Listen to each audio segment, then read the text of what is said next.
Bendiciones a todos los amigos y a toda la Iglesia del Centro Cristiano Internacional Barquisimeto. Bendiciones en este tiempo de Semana Santa, tiempo de celebración. Estamos celebrando 10 años, pero al mismo tiempo coincide con el tiempo de Semana Santa, donde podemos participar de una palabra especial que está referida acerca de lo que Jesús hizo hace 2000 años en la cruz del Calvario. El tema para estos días de Semana Santa es ¿quién soy yo al pie de la cruz? Recordando de que ayer hablamos acerca de aquellos 12 discípulos que siguieron al Señor. Vieron sus milagros, vieron las manifestaciones de poder de Jesús, escucharon sus palabras, sus sermones. Jesús se les reveló y sin embargo ellos caminaban con actitudes incorrectas. Ahora podemos llegar a pensar que, esas actitudes incorrectas eran de ellos, pero yo tengo la actitud correcta. Quiero decírselo en esta hora, seguro que no. Porque aquellas personas, aunque están distanciadas de nosotros 2000 años, las actitudes y el comportamiento, la mentalidad y los intereses incorrectos persiguen al hombre desde el principio hasta el final de la historia.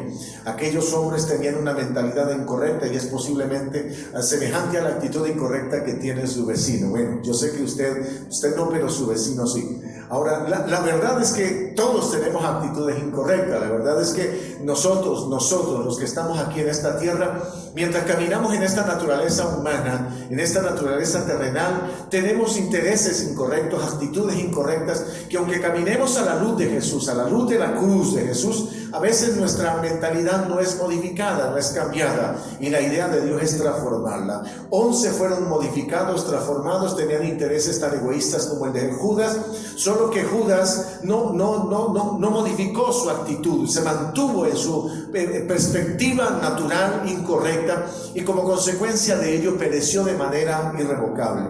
Los discípulos de Jesús, ellos manejaron una actitud diferente. Cuando vieron al Mesías se frustraron, pero cuando lo vieron resucitado aceptaron que la obra de Jesús era perfecta y que era mucho más grande de la expectativa que ellos tenían de manera natural. Solo que esos discípulos que reflejan a muchos hoy día no son las únicas personas que estuvieron con Jesús. Allí también estuvieron otros personajes que quiero mencionar: Anás y Caifás. El sumo sacerdote era Anás, pero había un sumo sacerdote que había sido reemplazado por el Imperio Romano.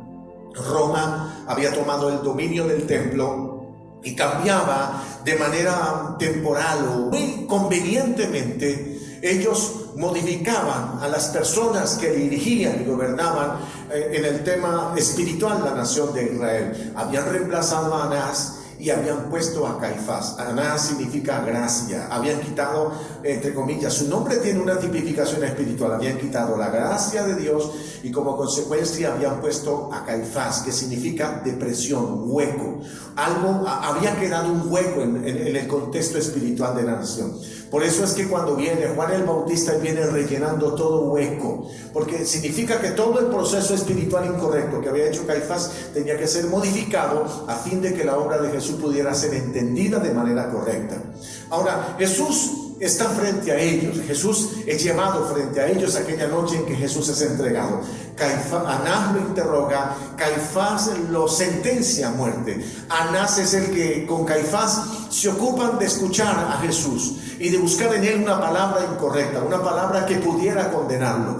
Cuando Jesús les revela que Él es el Salvador del mundo, que Él es el Señor, ellos hacen algo muy particular. Ellos condenan a muerte a Jesús porque Él dice que Él es el Mesías, que Él es el Señor, el que había de venir. Como consecuencia de ello, entonces notamos nosotros cómo alguien puede estar dentro de una postura espiritual, dirigiendo a un pueblo, dirigiendo una nación, en el caso de Israel, o dirigiendo una congregación, y tener un espíritu incorrecto hacia el Señor. Estuvieron a la sombra de la cruz y sin embargo ellos fueron los que generaron, diríamos, los medios, las razones para que Jesús fuera allí. Ellos no quisieron aceptarlo, aunque Jesús manifestó los elementos, tuvo las palabras correctas. Ellos veían en Jesús el espíritu correcto y sin embargo, por no perder su estatus, ellos llevaron a Jesús a la muerte. Personas que podríamos decir lideran espiritualmente a alguien o a una nación y sin embargo desvían por principios o por intereses personales la mirada de la gente hacia Jesús para tratar de sentarla en sí mismo, ese es un espíritu que gobierna hoy día o en muchos lugares la iglesia. Lamentablemente esto se percibe no solo en aquel tiempo, sino en el transcurso de la historia. Es difícil tratar con el corazón humano. Al hombre se le entrega un poquito de autoridad y el hombre trata de tomar sus posiciones de autoridad a fin de gestarse beneficio a sí mismo. Que Dios guarde su vida y guarde mi vida. No sé si usted está involucrado en el ministerio, si usted es líder, si usted es pastor, lo que sea. Guarde su corazón a fin de que usted, que camina a la sombra de Cristo, haga exactamente lo que Jesús espera que usted y yo hagamos al pie de la palabra, al pie de la sombra de la cruz de Cristo. Arrepentirnos, humillarnos delante de Él, reconocer nuestra condición y caminar a la luz de su palabra. Ese es el mensaje. Solo que Anás y Caifás, una vez logran señalar a Jesús como culpable, lo llevan ante Pilato. Pilato representa la autoridad militar, la autoridad política, la autoridad que controla, gobierna todos los sistemas económicos, sociales y políticos del tiempo de Jesús.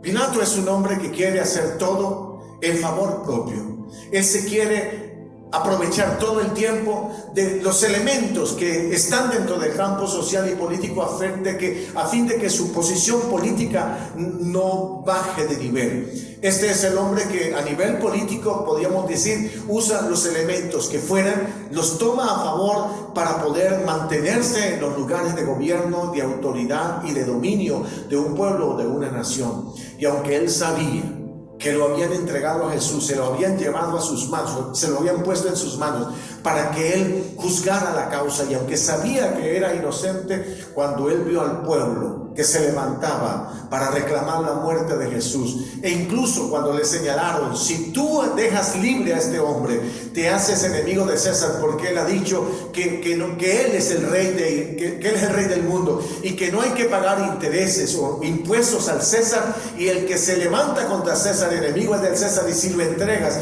te haces enemigo del César. Al ver estas palabras, él tuvo temor de perder su posición. Esto refleja el espíritu de personas que, dijimos, son puestas en niveles de autoridad, son puestas en niveles de gobierno, y solo tienen como único propósito usar ese lugar, esa posición, para obtener beneficio, y dije, usando las circunstancias, buscarse siempre el beneficio personal y el de los que están a su alrededor. Harían cualquier cosa para mantenerse en esa condición. Esa es la actitud del espíritu de las personas que, como Pilato, e incluso estando frente a Jesús, cuando interrogó a Jesús, cuando habló con Jesús, no modificaron una vez más su postura, porque aunque Jesús le habló de manera correcta y Jesús les reveló que era el rey que había venido para establecerse como señor de todos los reinos de la tierra, Pilato prefirió mantener la petición del sacerdote, de los sacerdotes, y la petición del pueblo de que Jesús muriera antes de que liberarlo, sabiendo que era inocente. Eso no ha pasado sino en los últimos 2000 años, donde hombres se han mantenido en esa misma dinámica negativa. Usan el poder en beneficio personal, y aunque están a la sombra de la cruz y hablan con Jesús y están frente al verdadero Rey de Reyes y Señor de Señores, usan la poca autoridad que tienen para sepultar a Jesús, para condenarlo a muerte, para perseguirlo. Esa es la realidad de la obra de la cruz. Cristo Jesús vino hace 2000 años, y estos fueron personajes con los que Jesús se tuvo que enfrentar. Estuvo cara a cara con ellos, y todos evidenciaron o manifestaron su egoísmo, las actitudes incorrectas allí en la mentalidad que los gobernaba al pie de la cruz. Fueron personas que lamentablemente no cambiaron su mentalidad, no cambiaron su actitud, su comportamiento se mantuvo indeclinable hasta el final de sus vidas. Aunque estuvieron con Jesús, vieron a Jesús, escucharon a Jesús, porque Pilatos envía posteriormente a Jesús a Herodes, y Herodes una vez más quería solo ver en Jesús una manifestación recreativa de milagros, una manifestación que, oye, dame un show de milagros. y basta hasta allí, vistiendo a Jesús de manera burlesca con una túnica de realeza, lo devolvió a Pilato. Estos dos hombres identifican una vez más la actitud de las personas que están en el poder. Usan el poder en beneficio personal solamente, ignorando que la obra de la cruz, la obra de Jesús, tiene como propósito que el poder sea usado legítimamente. Cuando Jesús le dijo a Pilato, porque Pilato desafió a Jesús: defiéndate, dime qué has hecho, porque tengo el poder para salvarte y el poder para llevarte a la muerte. Jesús dijo: no tienes más poder que el que te ha sido dado. No tienes más poder que ese. Lo que significa que el poder debe ser usado legítimamente. Es más, Jesús le dijo: y tú mire a ver cómo haces en este tema. ¿Qué hizo Pilato? Dicen algunos: se lavó las manos. Se lavó las manos. Significa, se declaró entre comillas inocente de la muerte de este hombre, aunque él no podía hacerlo porque era la máxima autoridad por sus propias palabras para dar vida o para dar muerte. En este pensamiento quiero decirte que lamentablemente en el proceso de la vida y de la historia hemos visto personas semejantes que al pie de la cruz, conociendo a Jesús, viendo a Jesús, teniendo la oportunidad de reconocer la realeza y la grandeza del Señor, hacen justamente todo lo contrario.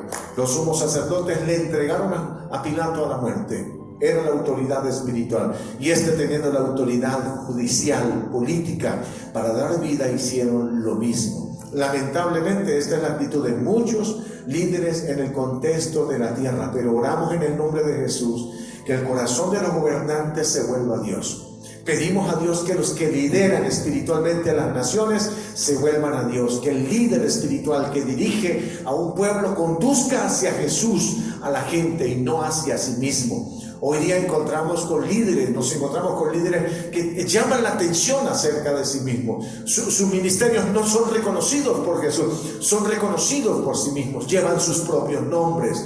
Nos parecemos muchas veces a Babilonia, a los babilonios que cuando se manifestaron para hacer una torre dijeron: hagámonos un nombre, hagámonos un nombre. Hoy día pareciera ser que lo que procuramos es hacernos un nombre y no que el nombre del Señor sea conocido. Si eres líder espiritual, conduce a la gente hacia Jesús, llévalas al conocimiento del Señor. Refleja tú mismo como líder una actitud humilde de postrarte delante del Señor y reconocerlo como el Dios de tu vida, y en el proceso de la vida tendrás recompensa por ello. Si no, tendrás que enfrentar al Señor. Y si eres líder político, donde quiera que estés, asume que tu postura es temporal. Tendrás que hacer lo correcto a la sombra de la cruz. Tendrás que responder a la expectativa de aquel que te puso en esa condición, y si lo haces de manera correcta, una vez más tendrás recompensa. Bendigo a las personas que en el mundo ejercen control, dominio, liderazgo ministerial y espiritual, político, a fin de que a la sombra de la cruz de Cristo, allí al pie de la luz de Cristo, tengamos el espíritu correcto. ¿Y cuál es el espíritu correcto? El espíritu correcto es el espíritu de aquel centurión que estuvo al pie de la cruz. Fue uno que escarneció a Jesús. Fue uno que igualmente vituperó a Jesús. Fue el que se encargó de dar o de ejecutar él mismo el tema de poner los clavos sobre Jesús para sentenciarlo a muerte o para llevarlo a la muerte definitiva. Estuvo con Jesús allí, lo vio, lo escarneció, pero al caer la tarde, a las 3 de la tarde, cuando Jesús expira y da el grito final acerca de: en tus manos encomiendo mi espíritu, consumado es. Este hombre, cuando ve las manifestaciones del poder de Dios en Cristo Jesús, se humilla delante de la cruz, y aunque era un hombre rudo, era un hombre ordinario, un hombre habituado a la guerra, escúcheme, se quiebra delante de la cruz y delante de Jesús. Él dice: este es verdaderamente el Hijo de Dios. Yo creo que usted está en la posibilidad de allí en casa tomar la postura de aquel hombre duro, rudo, acostumbrado a la guerra, curtido en la guerra, de humillarte delante de la presencia del Señor y decirle: verdaderamente Jesús es el Hijo de Dios, y a través de este pensamiento y de esta actitud al pie de la cruz, entrar en una relación diferente con Dios. Yo espero en el nombre de Jesús que sean de ese grupo que, aunque está habituado, dije, a una vida sin Dios y ha mirado indiferentemente a Jesús, en este momento, al entender el proceso de historia que estamos viviendo, al entender todo este proceso de disciplina que Dios está trayendo sobre la tierra, podamos humillarnos delante del Señor y decirle: tú eres el Rey, tú eres el Señor de la vida, tú eres el Señor de la vida y de la historia, tú eres el Señor de mi vida, tú me puedes salvar. Y si tú lo haces y te humillas delante de Dios, tendrás vida eterna, tendrás salvación, tendrás un cambio de patrón de pensamiento que te hará entender que esta vida es temporal, pero que viene algo maravilloso, que es la vida eterna, como consecuencia de colocar toda nuestra confianza en Jesús. ¿Quién eres? ¿Quién soy yo al pie de la cruz? Esa es la pregunta que debemos hacer. ¿Somos como los discípulos que rectificaron en su proceso? ¿O somos como Anás y Caifás, que tenemos posturas, entre comillas, religiosas, y donde aparentamos tener una vida de piedad, pero vivimos lejos de Él? ¿O somos como el líder, el militar, el líder político más bien, que está allí juzgando a Jesús, está frente a la verdad, pero la rechaza? ¿O somos como aquel centurión que se humilló delante del Señor y dijo: verdaderamente este era Hijo de Dios? Yo espero que en el nombre de Jesús hoy puedas abrir tu corazón, que te puedas quebrar, que no importa cuán endurecido haya estado tu corazón, el Señor, por el poder del Espíritu, te puede transformar, convertirte en un lugar, en una tierra fértil donde Dios pueda plantar una semilla de salvación y que te pase a una vida nueva. Te bendigo allí en casa. Te bendigo en el nombre de Jesús, bendigo tu familia y oro en el nombre de Jesús para que tu corazón se abra y reconozcas el señorío de Cristo. Ahí está la cruz, ahí está Jesús. Su obra fue perfecta, resucitó de entre los muertos. ¿Qué vas a hacer con Jesús? Espero que, humillándote delante de Él, lo reconozcas como el Señor de tu vida. Amén y amén. Yo espero, en el nombre del Señor, que este mensaje te haga reflexionar, que aquellas personas que hace 2000 años vivieron cerca de Jesús no eran personas ajenas a las actitudes y comportamientos nuestros hoy. Volvámonos a Cristo como aquel hombre endurecido y pidámosle al Señor la transformación de nuestro corazón, reconociendo a Jesús como el Señor de nuestras vidas. Te bendigo, bendiciones.